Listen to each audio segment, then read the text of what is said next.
ఇలవైకుంఠంలో వెలిసిన శ్రీవారి దర్శనార్థం నిత్యం వేల సంఖ్యలో భక్తులు తిరుమలకు చేరుకుంటారు.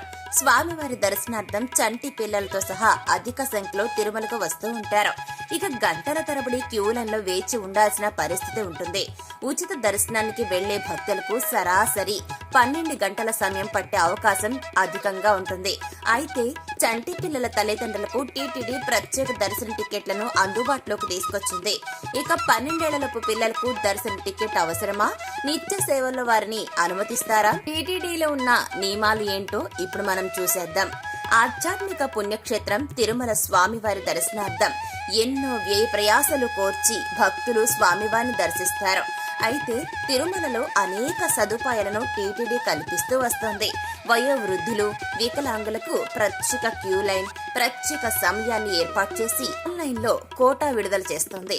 ఇక తిరుమలలోని సుపథం మార్గంలో చంటి పిల్లల కోసం టీటీడీ ప్రత్యేక క్యూ లైన్ ఏర్పాటు చేసింది.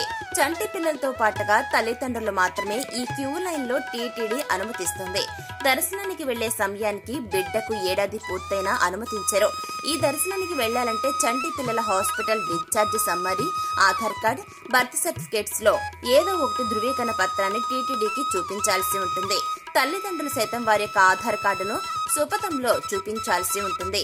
ఇదే సుపథం మార్గం ద్వారా కళ్యాణోత్సవ సేవకు భక్తులను అనుమతించడం జరుగుతుంది.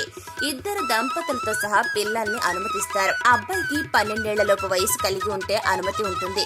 వివిధ రకాల దర్శనాల ద్వారా స్వామివారిని సేవిస్తారు భక్తులు. అయితే పిల్లలకు ఏ వయసు వరకు టికెట్ అవసరమో లేదో ఎవరికి స్పష్టమైన అవగాహన లేకపోవచ్చు. ఇతర దర్శనాలకు 13 ఏళ్లలోపు ఉన్న పిల్లల్ని మాత్రమే ఉచితంగా అనుమతిస్తారు. 13 ఏళ్లు దాటితే ఖచ్చితంగా టికెట్ ను పొందాల్సిన అవసరం ఉంటుంది.